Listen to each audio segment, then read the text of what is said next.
Oh, I love that. I love that. We're back with episode 3 in Carolyn. You've heard it multiple times before, but it's the fixer syndrome, right? Oh, for sure. Josh would come home and miss a CO due to this company's failure to perform. And it would strike me that, it's organizational or, I don't know. It had to be something easy you could fix. It had to be something easy, right? I quickly learned it's not easy. And it's not saying that I left because it wasn't easy. I could have excelled at that job for sure.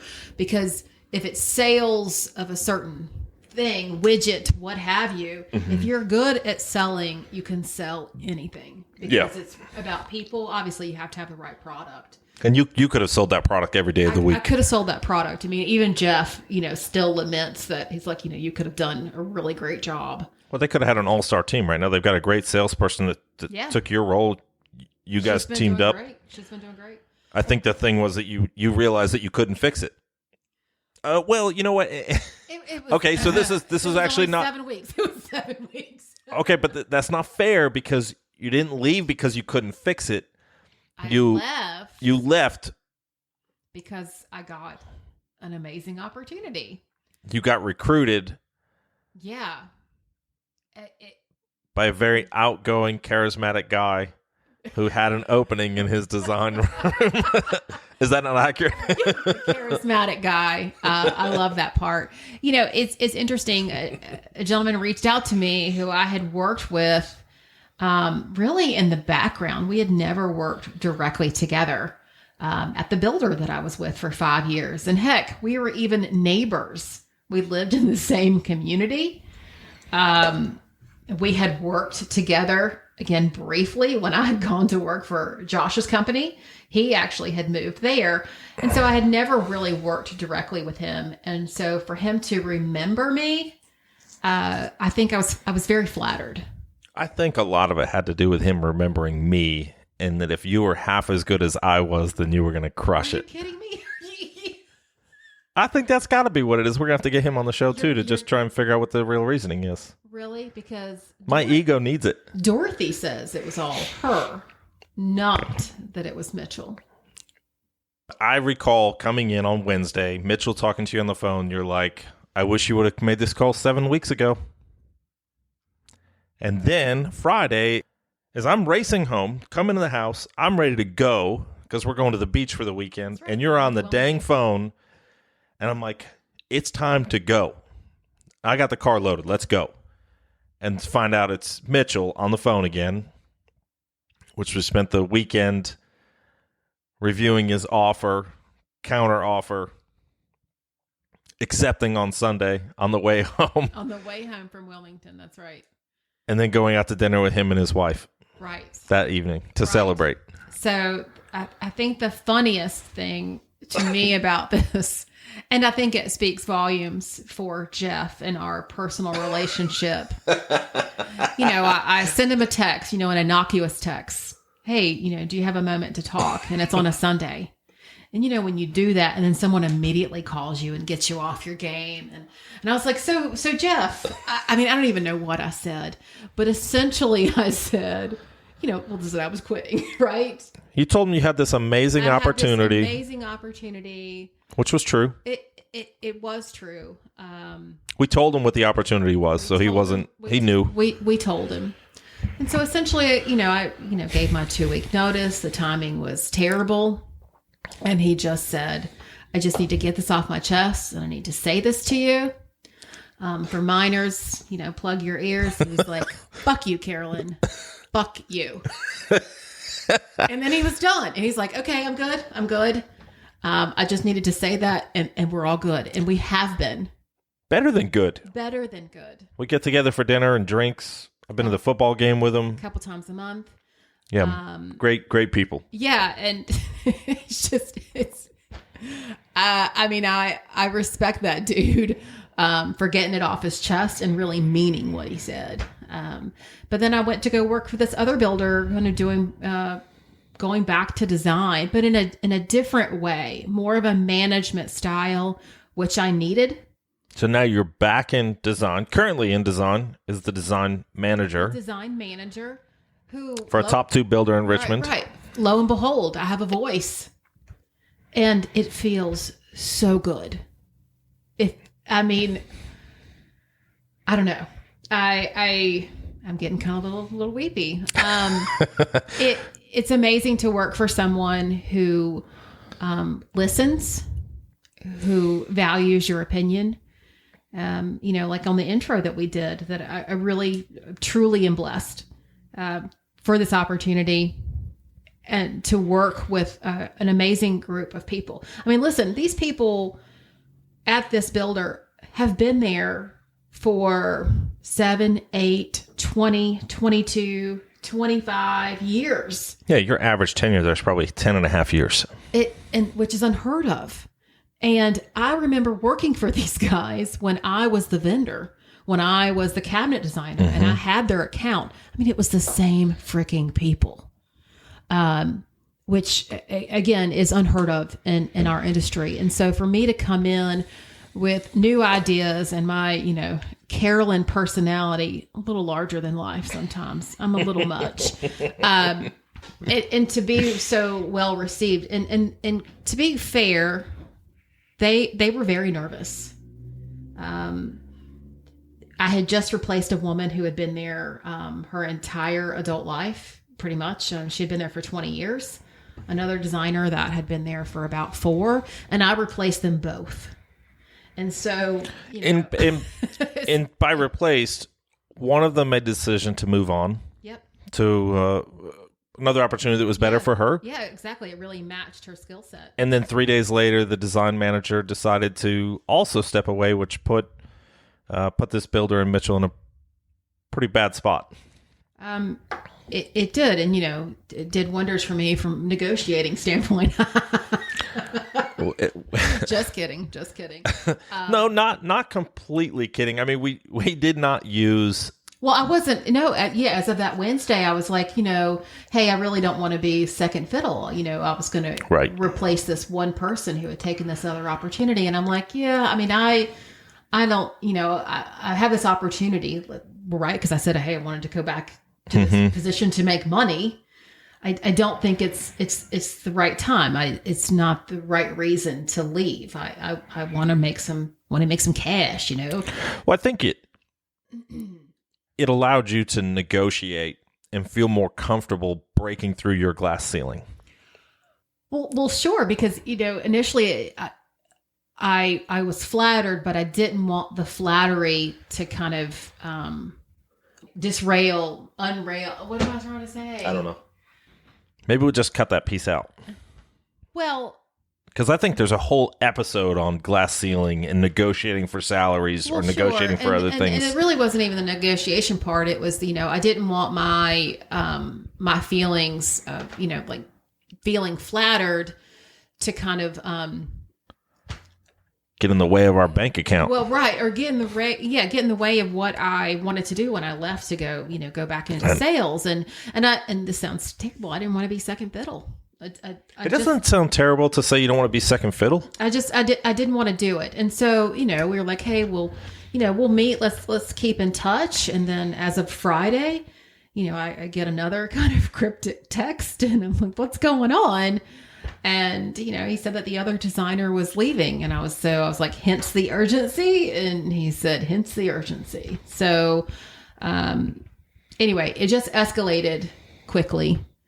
And I've been there for 5 months. Yeah, five great months. It really has been 5 great months. And I've never said this about another company, but I could probably retire there. I really think I can. But, but imagine replacing someone that had been there for 20 years, going into that position, not really knowing anything. And let's just be truthful. They're not exactly. Are you saying that it's 20-year-old systems and processes? 20-old systems and processes, yeah. So you have something to fix. Perhaps. And the power and the voice to fix it. Yeah. So imagine that. What a powerful thought. It's Hiring someone to do a job and then letting them do the job. what a transformational leader. I learn something from my husband every day. Most companies don't like transformational leaders because they've already got it all figured out. We don't need any help. Right. Just get in line, drink your Kool-Aid, go to work, collect your check, and go home. But do great things in between those hours. Well, right. And honestly, if that's what the job was, maybe I didn't even know really at the time what kind of impact I could make. And I mean, I made an impact within the first week and not just, pissing off a bunch of people. You did that in the first day. Because boy, I can get under somebody's skin. But it's all in good fun, right? That is definitely another podcast. Me getting under your skin. Yeah. Well, man, we got a huge recap on your career in 43 minutes. I don't know if we got 10 minutes of audio in there, but Jesus. She won't let me call her an interior designer, but right, because cabinet designers are not interior designers.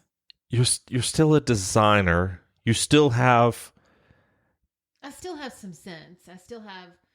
You have a great design eye. Yeah, I'm just going to tell everybody who can't see our house that this is like a model home. Every home we lived in is like a model home 5-6 years later. And people are like, oh, is this the model? No, it's not the model. This is our personal home. we don't actually live here. It's just for decoration. You're a great designer. You're an interior designer without the certificate hanging on the wall, which means nothing. Okay. You're a great designer. So I really wanted to lean into more of what you're doing today, which is design manager for Boone Homes in Richmond, Virginia. Yes, and Mitchell said that we could say Boone. Well, it's because he's hoping to pop a sale off of this episode, which best of luck, buddy.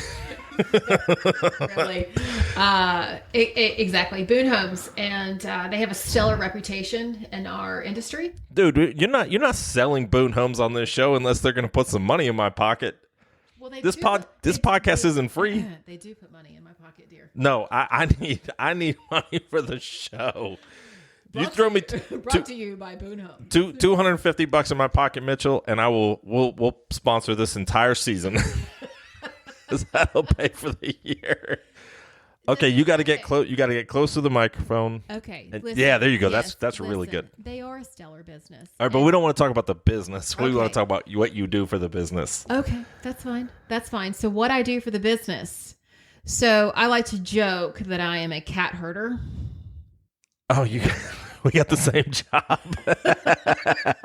Yours is on a much higher, I think, level of cat herding. Mine is more of a effing cat herder. There's a lot more F-bombs in my title. Probably. I mean, lick my wounds a little bit at the end of the day. No, as design manager at Boone, I touch every buyer. You do? Like a hashtag Me Too type of touch every buyer? No, like, I don't know. The way I touch them, they just come back for more. So I think that, again, that will probably be edited. I'm sure that's got to be edited by a blooper. So at Boone Homes as the design manager, tell me about the process. Like, salesperson's in the field, they sell the home. Yep. What's next? Well, so just to take a step back, we are a semi-custom builder in the industry. So we do not have a full design center. All of the designs are not done in-house. So that's what makes us a little different. So the sales process, contract, then we have a red line meeting with our VP of construction. What does that mean? Red line meeting. It's a red line meeting, to make changes to your plan. And that's what makes you more semi-custom, is that you can move walls and do bump outs if you want. I mean, yeah, all kinds of fun stuff that really makes us different in the market. I'm not interested in working for that type of builder. Said the semi-full custom guy that he is now. Lord. So we do that. Then the process starts with me. Exterior selections.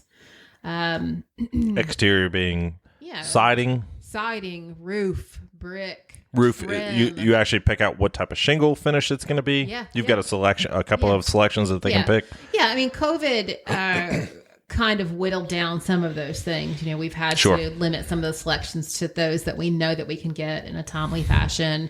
But yeah, I mean, put it together. Certain neighborhoods, you know, have different ARB requirements and things like that. But it's interesting because you just have to be cognizant of all of that, right? Mm-hmm. You can't have your neighbor's house shutter color or foundation color, and you have to keep all of that, you know, straight. It sounds simple, but that doesn't sound simple at all. You're telling me that you have to make sure that the color of this house is completely different than the color of the house next door?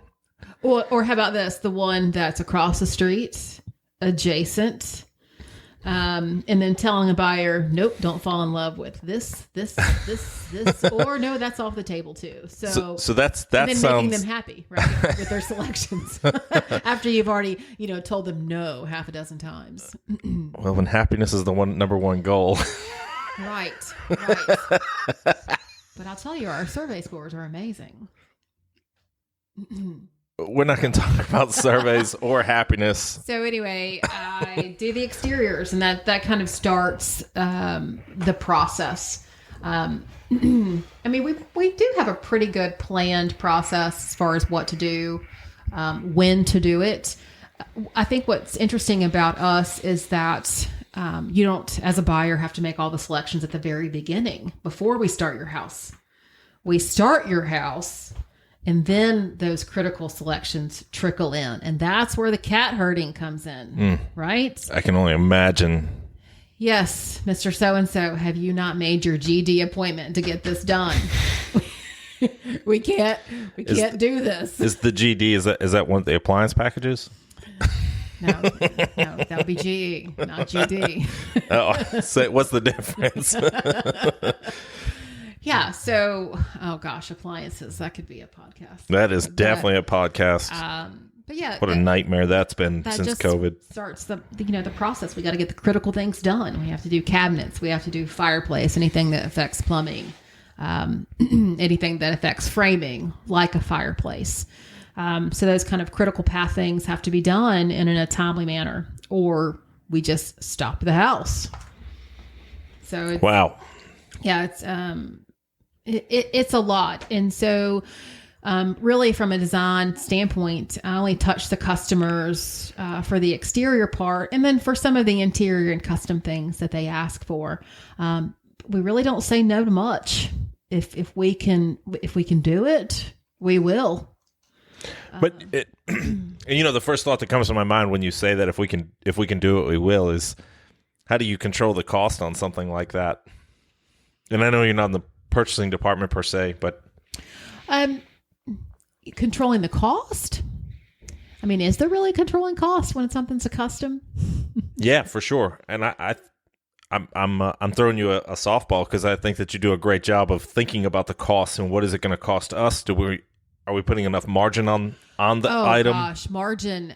It's, you know, right. Beside my love of Josh, it's love of margin. Love talking about margins. And the reason that we both talk about margins so openly is that it protects the business. For sure. It's the lifeblood of the business. If we're not paying attention to the profit of the business, then we can no longer serve our customers.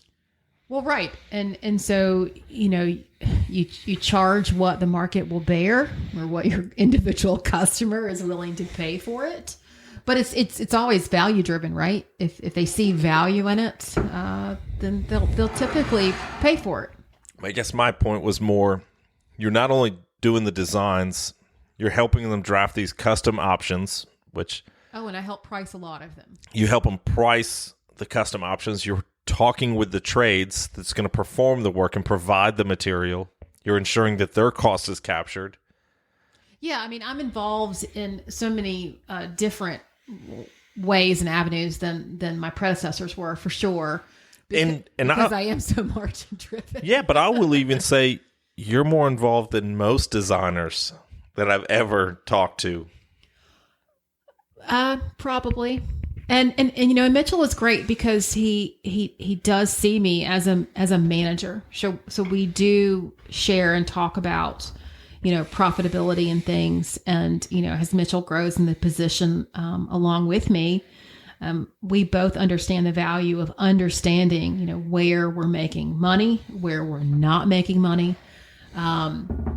Things, if options aren't selling because we're getting a little too greedy and we've overpriced them, then a 200% margin is not great if you're not selling anything, right? So it's 100% of nothing is nothing. Correct. And that, I love that line, but it's so true.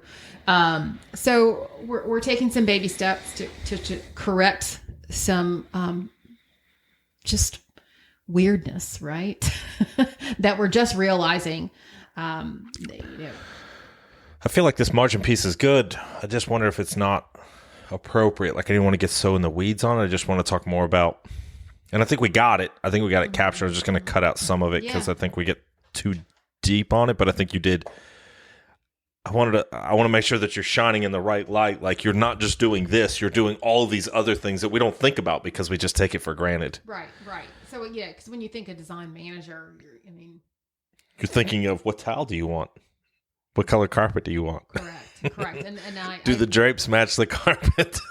Listen, HR, things you're not allowed to ask. All right. I got to ask some questions. Did you always plan to go into design, whether it be with home builders or other options, or did it just kind of grow from the box store to the cabinet to the build? Like, how did that all morph? Did you even know about the design positions that builders had? No, at the time, no, because at the time, my first husband, we had just bought a house, and it wasn't one that we went to a design. Oh, your first. Oh, yeah. So your first home buying, building experience. Correct. And it was with a small local builder. Didn't even know that kind of thing existed until I started working for this kitchen and bath company. I didn't even know that these builders existed.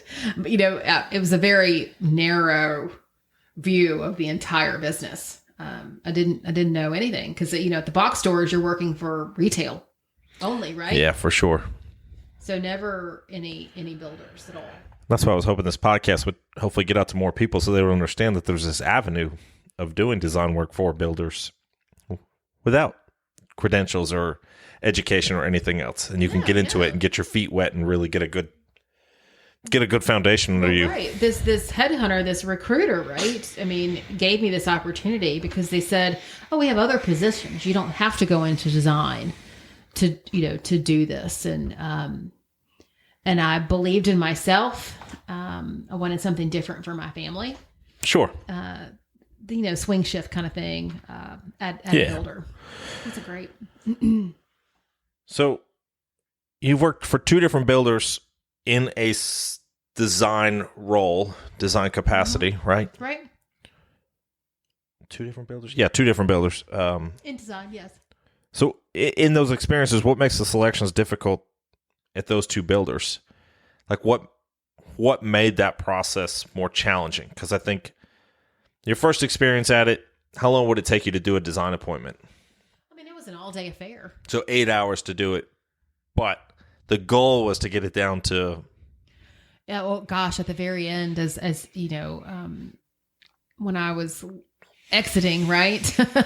I mean, they really wanted us to do 2 design appointments a day and to be completed. Yeah, so 4 hours. What made it difficult to get it from 8 hours to 4 hours? What was keeping you from making that jump? Well, for me, I don't see how a customer could get it done and to feel confident about their choices. Yeah, but more so, and maybe this question doesn't even matter, but it's like, you know why it takes you longer to do these things? Because you have so many fucking options. You got 75 tiles to pick from. Which tile would you like? You know how you get it down to 4? You put it on a little freaking spin wheel and you spin it around. What tile do you want? Yep, your carpet's right here. No, don't go that far. That's LVP. So then you want to package things. Well, that's what it sounds like the builders are trying to do, right? So I'm gonna X that question out, but that's what I was trying to get to is like these builders have this freaking idea of we're gonna do this shit in 15 minutes, and these people are gonna love it, and then we're gonna ask for a survey, and they better give us all 5s, or you're gonna suck. It's like, what the fuck? Talk about editing. I'm not editing shit. Okay. Oh, okay. Here's a good question for you though. Maybe that's not a good question. What is the one thing? Yeah. What is the one thing you wish all designers / selections coordinators knew before going into it? So you had no knowledge of this job when you got this job.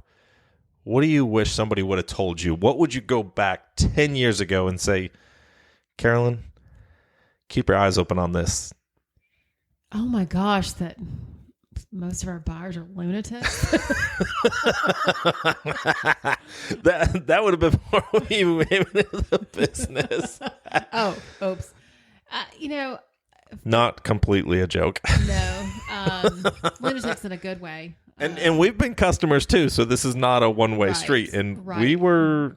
Yes, can you imagine? Were we lunatics? No, we weren't terrible. No, well... I wanted to be. He trust me, he wanted to be a lunatic. I really don't even know. For me, it was probably like, there's more paperwork than you think. Yeah, I think that's exactly right. There's a lot of paperwork. Because if I could go back 10 years, that's what I'd be telling myself is you better pay attention to the paperwork. Get your documents in order. Correct. Documents. Is it in your purchase order? Is it in, your contract documents and selections? Because if it ain't, it doesn't exist. Well, I think the one thing that I wish all designers and selection coordinators understood was how to make sure their documents were accurate. Sure. And I wasn't speaking to you. I mean, he was looking right at me when he said that. Well, again, I think it's just that pretty picture, pretty whatever. If you're sloppy, the details matter. Yeah, the details matter because you do that. You fill out your selection sheet. It goes to the purchasing department. It goes to the estimating department. Maybe they just check the box too, and they don't understand what it is that the buyer's looking for or what you intended. Oh, absolutely. They push through a purchase order, gets to the supplier. Supplier says, well, it looks like shit, but whatever. They're buying it. They send it. They install it. And you know what happens in the field? The guy overseeing the work says, well, looks right to me. I don't have any idea what it looks like. Lord. But what I found interesting is that, some vendors weren't as diligent as me when I was a vendor to make sure that your PO matches your documents, that matches the plan. Oh, that's right. So you have an unfair advantage. Right.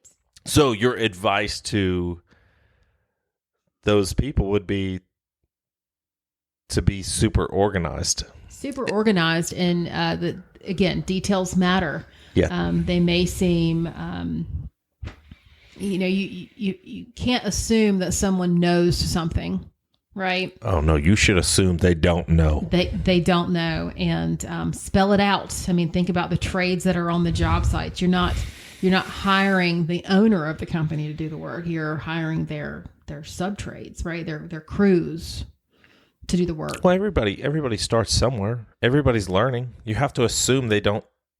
You shouldn't assume. You should go into this knowing that they don't know. Right.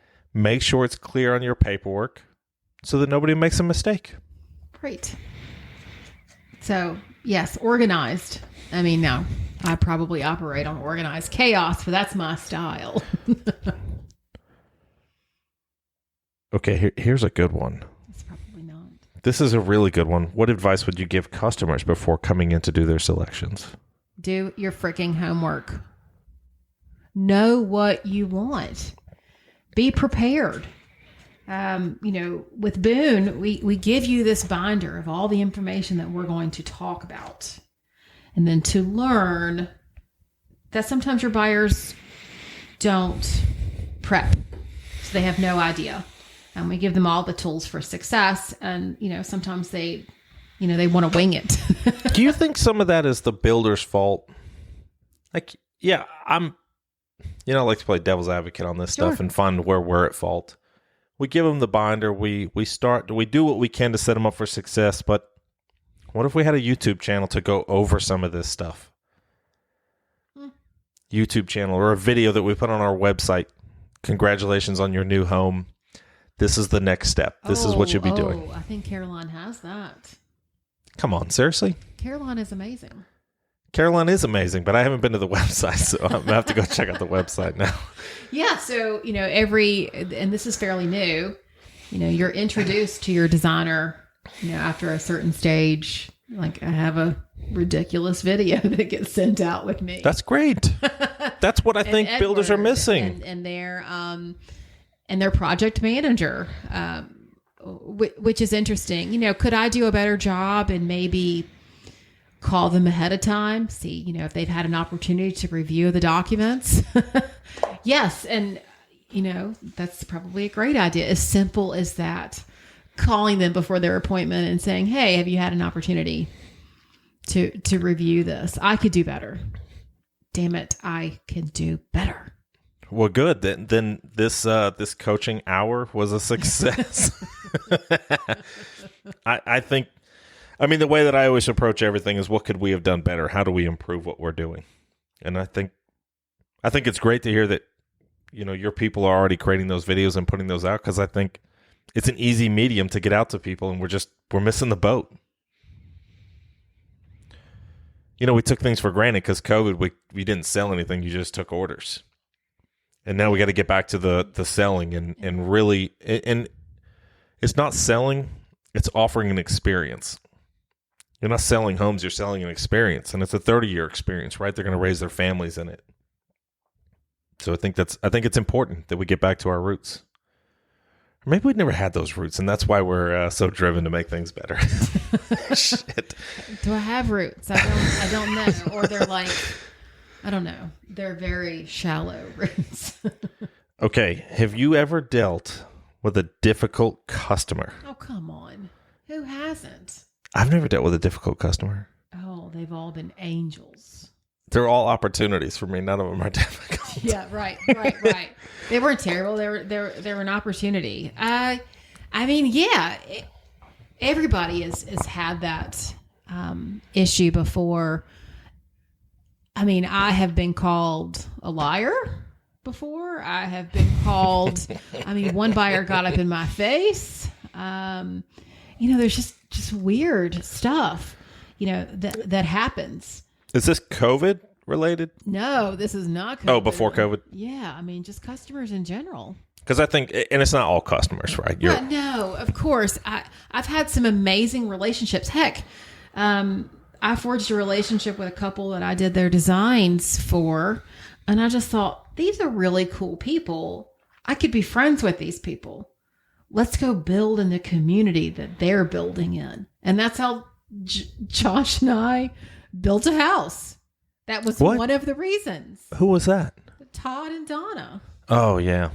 But they were great people. They still were. are great people. We just don't see them as much. We've all moved on.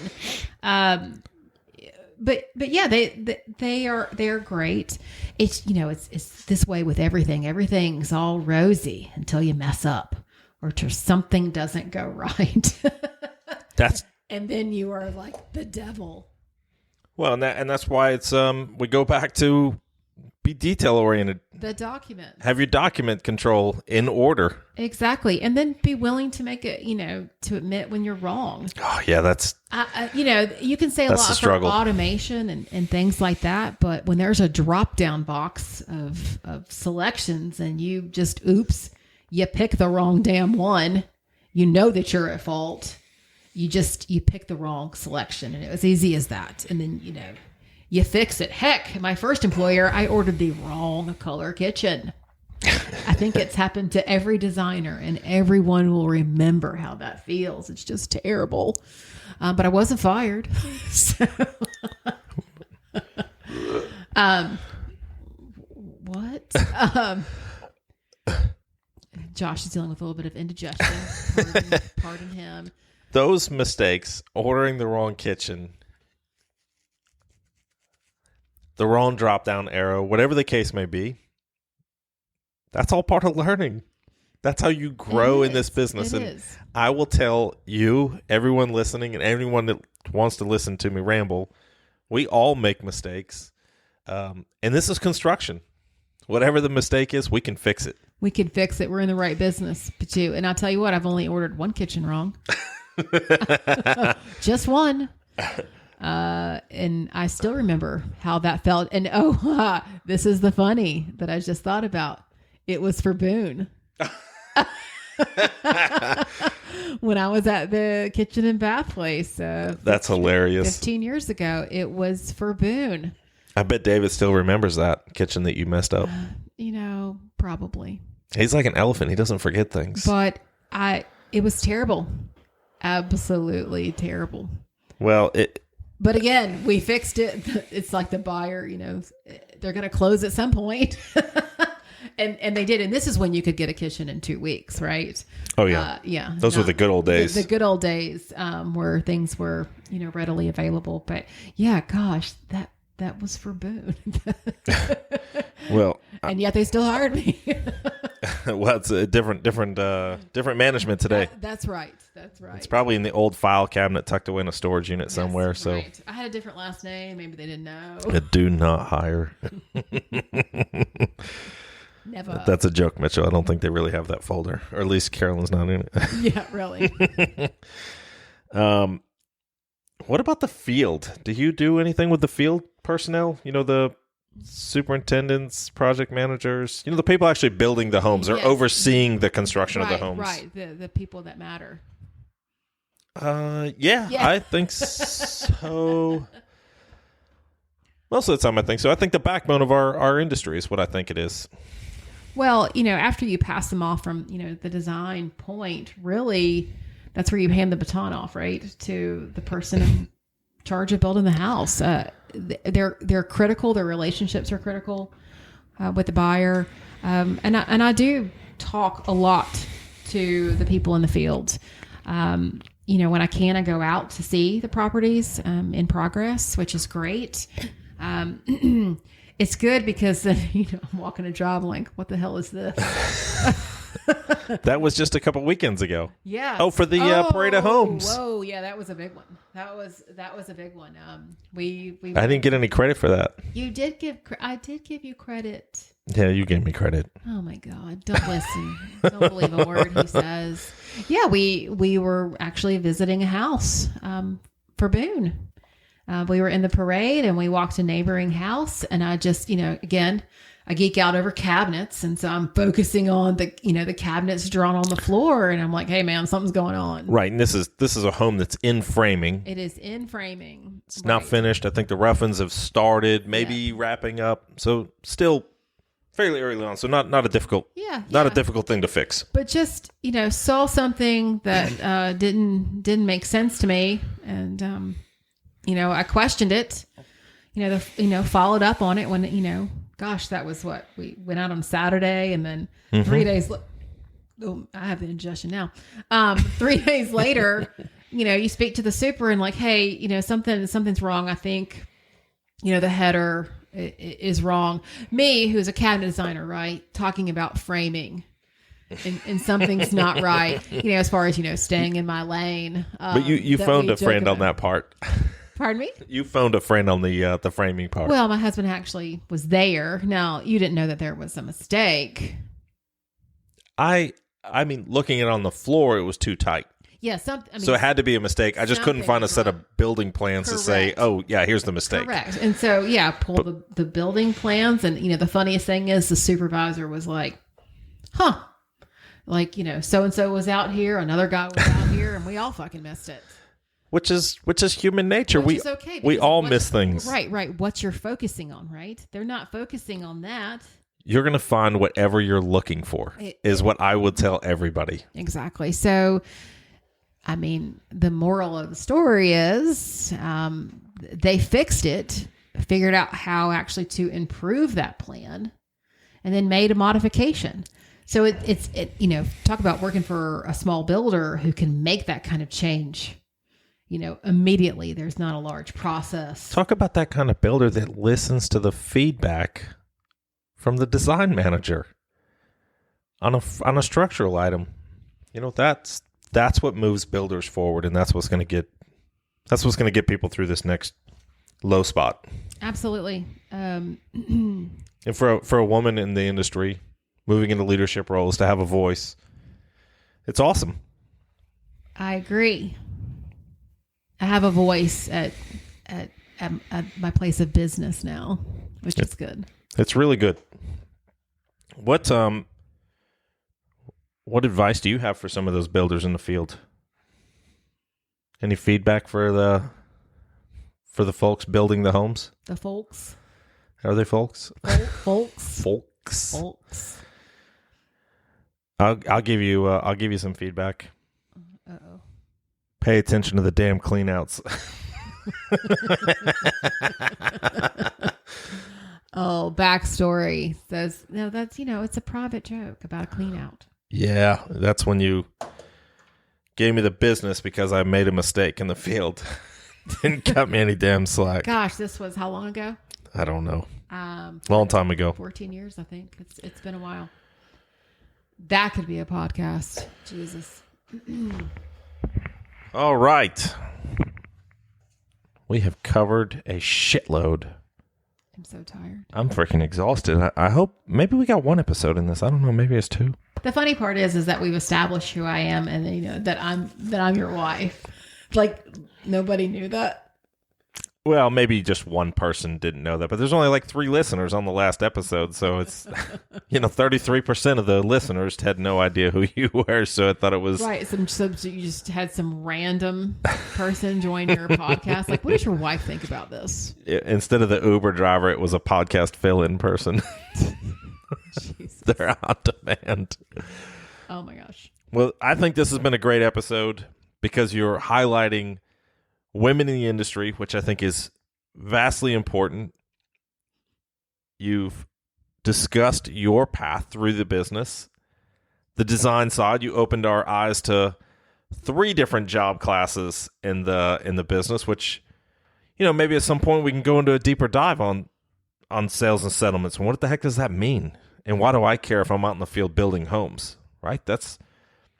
I think that's what we'll do is we'll continue building on some of those things because that's what I really want to do is help other people understand more of the business instead of just, I'm a purchasing person and this is what I do and this is my box. Yeah, I mean, there's so much more. There's boxes and boxes that build the home. Layers of boxes? No, there can be, there's layers. Yes. Oh my God. I think that we are exhausted and it's time to shut this thing down. Yes. Well, thank you for joining us on this episode. Carolyn, thanks for being the co-host and the interviewee. My pleasure. Yeah, that was fun. Episode. We don't know. Whatever episode comes after this, who cares? That's it. That's a wrap. The Peace. End. God, I'm tired.